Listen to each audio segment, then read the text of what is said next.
Hello friends, welcome to my YouTube channel pharmacology plus. आज हम बात करेंगे एक नए टॉपिक पर, जी प्रोटीन कपल रिसेप्टर। तो ये क्या होते हैं? ये largest family of cell surface receptor. ठीक है, तो ये सेल सरफेस रिसेप्टर होते हैं जो कि सेल के सरफेस पे मिलते हैं, और ये लार्जेस्ट फैमिली के रिसेप्टर हैं। किसमें? सेल सरफेस रिसेप्टर में। ठीक है, only found in eukaryotic sales. और ये जो रिसेप्टर जो होते हैं ये ओनली यूकेरियोटिक सेल्स में ही मिलते हैं, जबकि प्रोकैरियोटिक सेल्स में ये नहीं पाए जाते। जैसे बैक्टीरिया सेल जो होते हैं ये प्रोकैरियोटिक सेल्स होते हैं, तो उनमें ये रिसेप्टर नहीं होते। ठीक है, जबकि जो ह्यूमन सेल्स हैं, प्लांट सेल्स हैं, एनिमल सेल्स हैं, जो कि यूकेरियोटिक सेल्स होती हैं, उनमें ये रिसेप्टर पाए जाते हैं।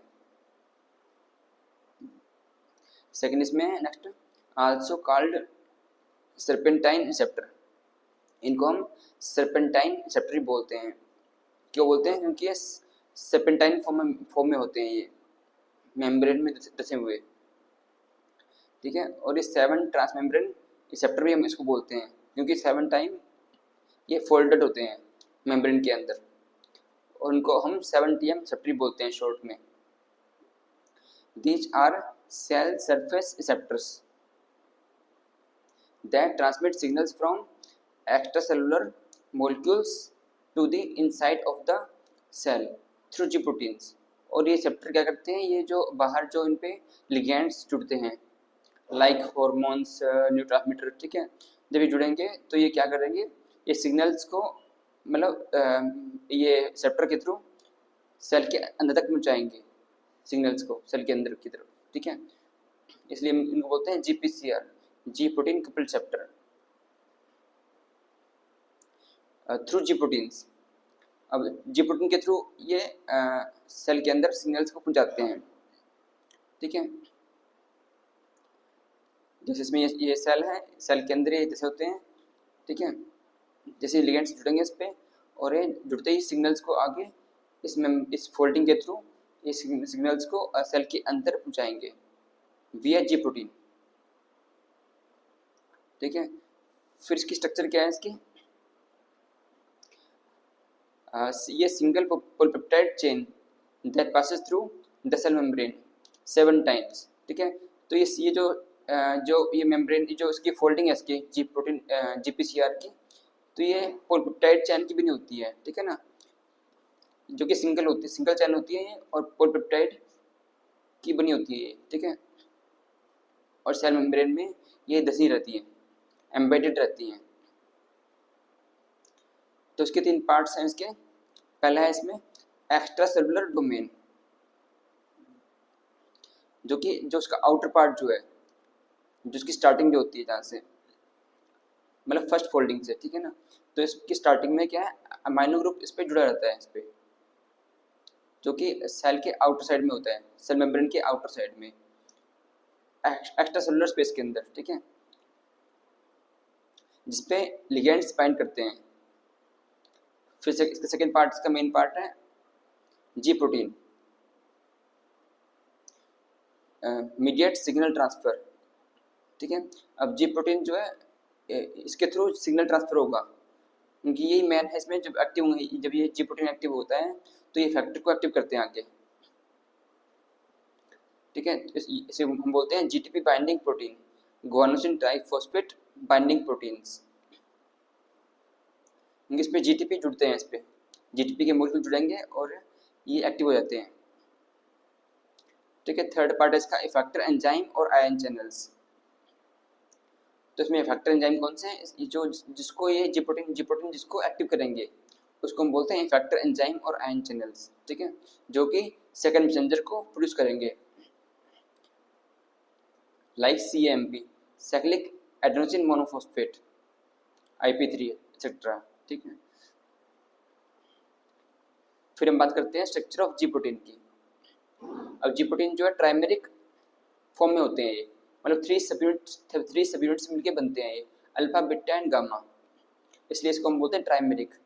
ठीक है, तो ये हेटेरो ट्राइमेरिक नेचर के होते हैं, जिसमें अल्फा जो सब यूनिट है ये इसमें क्या इंट्रिंसिक फॉर्म में GTPase की एक्टिविटीज में होती है, ठीक है। इसको ये एक स्विच प्रोटीन है ये, मतलब जब ये एक्टिव होगा, एक्टिव स्टेट में होगा जब ये व्हेन बाउंड टू जीटीपी, जब इस पे जीटीपी ऐड होगी, ठीक है। जीटीपी जब जीटीपी जुड़ेगी तो ये जो ये ट्राइमेरिक जो जी प्रोटीन है ये एक्टिव हो जाएंगे।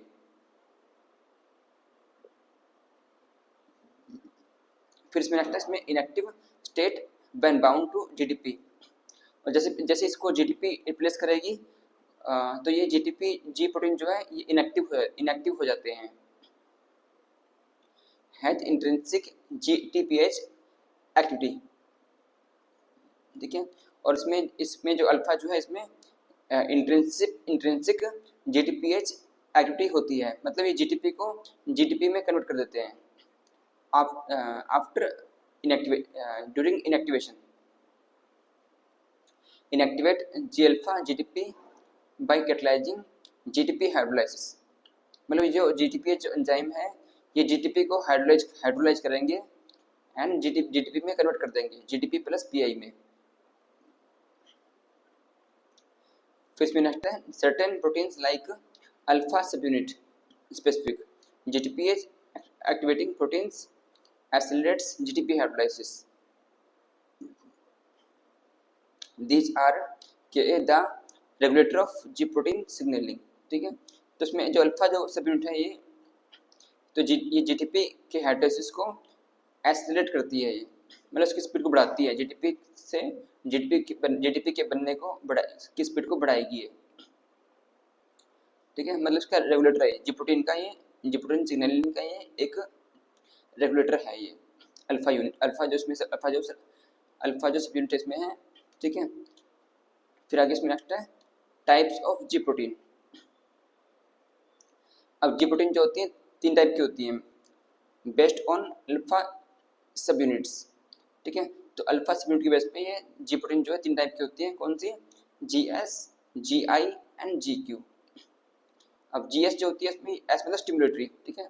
तो जीएस जो जी प्रोटीन जो है ये स्टिमुलेटरी टाइप की होती हैं, मतलब ये एड्रेनालिन साइक्लेज को जो इसमें फैक्टर जो इसका होगा उसको ये एक्टिव करेगी ये, ठीक है। उसको ये स्टिमुलेट करेगी, मतलब उसकी एक्टिविटी को बढ़ाएगी।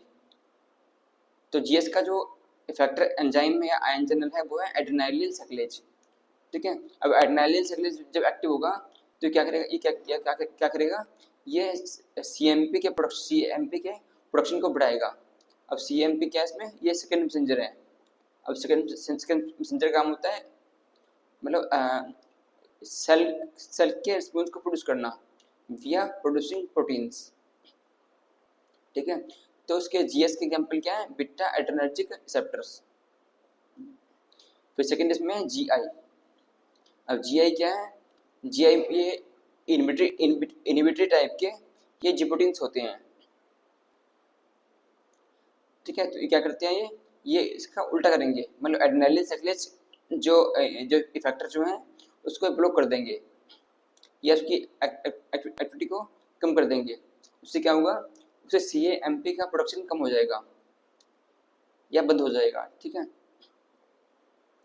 तो ये सेकेंड मैसेंजर के प्रोडक्शन को कम करते हैं। इसका एग्जांपल है अल्फा 2 एड्रेनर्जिक रिसेप्टर्स। फिर इसमें थर्ड है इसमें जीक्यू। अब ये थोड़े अलग टाइप के होते हैं जीक्यू, जो जी प्रोटीन होते हैं ये क्या करते हैं, ये एक अलग टाइप के इफेक्टर को एक्टिव करेंगे जिसको हम बोलते हैं फॉस्फोलाइपेज सी, ठीक है। जब फॉस्फोलाइपेज सी एक्टिव होगा तो ये क्या करेगा, ये IP3 और DHG के प्रोडक्शन को बढ़ा देगा। मतलब ये IP3 जो इनऑर्गेनिक ट्राइफॉस्फेट जो है एंड डाइएसाइल ग्लिसरॉल जो है ये दोनों सेकेंड मैसेंजर है, इनके प्रोडक्शन को बढ़ा देगा। तो इसका एग्जांपल है अल्फा 1 एड्रेनर्जिक रिसेप्टर।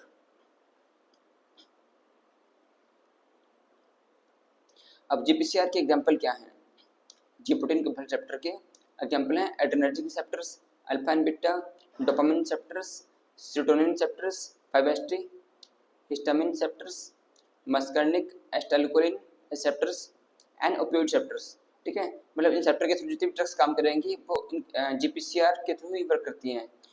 मतलब जो जीपीसीआर की मैकेनिज्म है वो ही इन रिसेप्टर की मैकेनिज्म होगी, क्योंकि ये इनका ही मॉडिफिकेशन है जीपीसीआर का ये। ठीक है, फिर आगे इसमें नेक्स्ट है फिजियोलॉजिकल एंड फार्माकोलॉजिकल इंपॉर्टेंस। अब जीपीसीआर का फिजियोलॉजिकल एंड फार्माकोलॉजिकल इंपॉर्टेंस क्या है। अब जीपीसीआर जो होते हैं, जो अपने जी प्रोटीन कपल रिसेप्टर जो हैं, ये अपनी हार्ट रेट को रेगुलेट करते हैं। ठीक है, हार्ट रेट को, ब्लड प्रेशर को, हमारे मूड को, विजन्स को, स्मेल को एंड हार्मोन क्रिएशन को ये रेगुलेट करते हैं। मतलब इनके अंदर इन ऑर्गेन्स में या इन सेंस ऑर्गेन्स में जो रिसेप्टर होते हैं वो इस टाइप के होते हैं, जीपीसीआर टाइप के। ठीक है, फिर ये target of 40 to 50% of modern drugs, और ये 40 to 50% जो ड्रग्स हैं टोटल। ठीक है, 40 to 50% जो मॉडर्न ड्रग जो हैं उनका जो टारगेट जो होता है वो मेनली जीपीसीआर ही होता है। ठीक है, मेनली तो इसके एग्जांपल हैं antihistamines, beta blockers and opioids.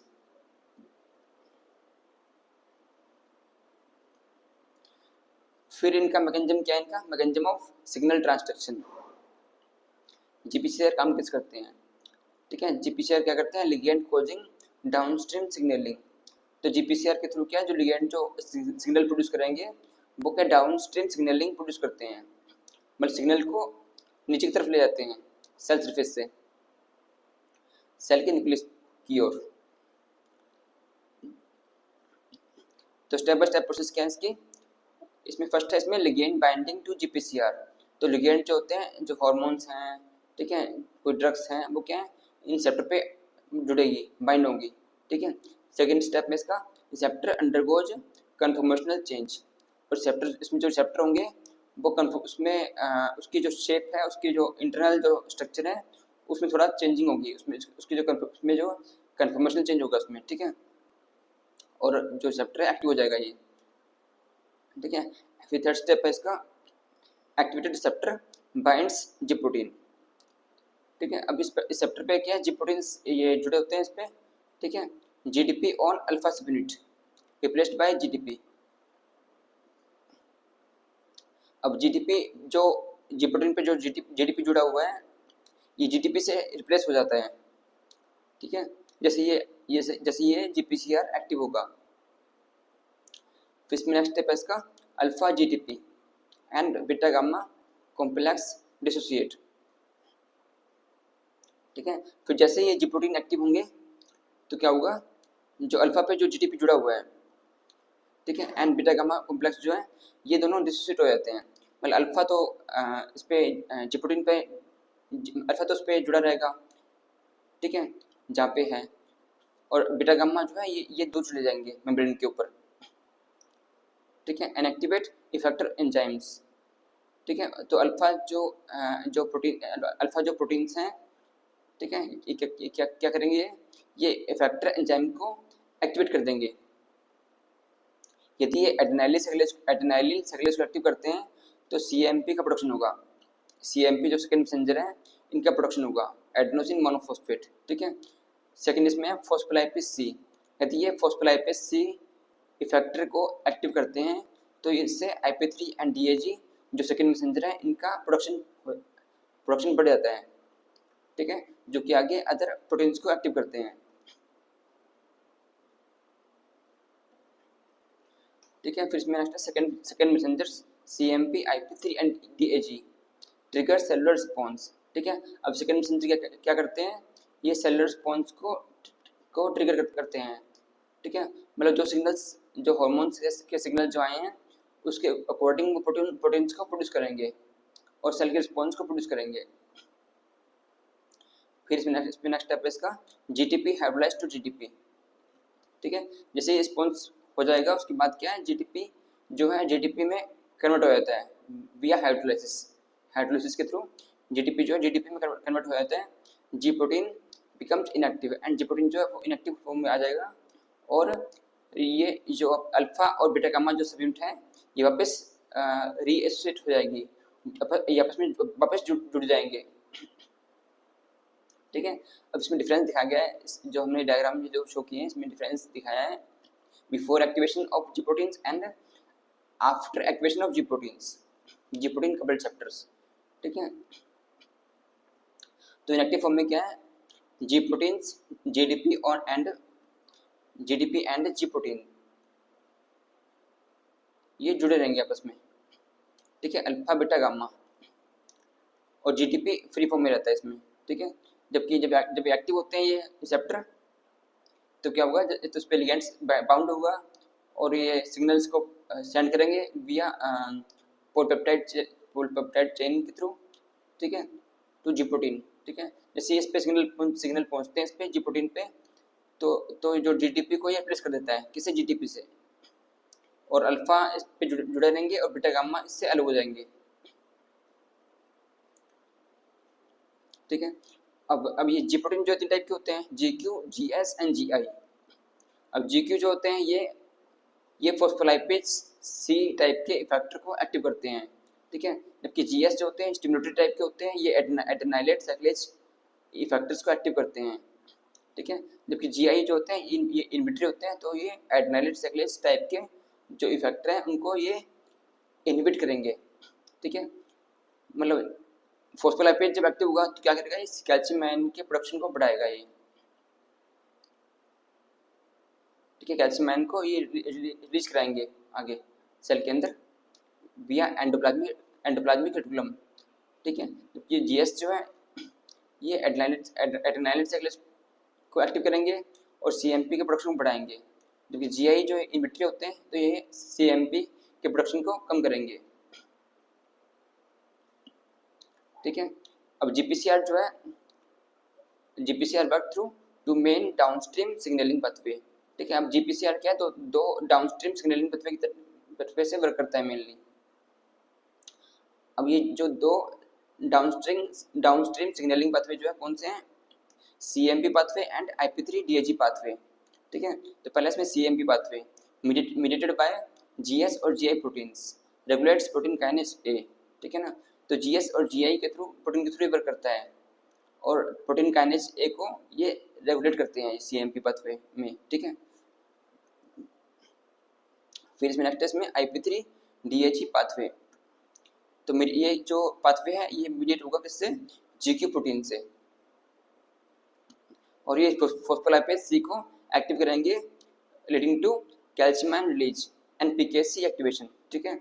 और कैल्शियम आयन को रिलीज करेंगे एंडोप्लाज्मिक रेटिकुलम से एंड फॉस्फोकाइनेज सी को ये एक्टिव करते हैं। Thanks for watching.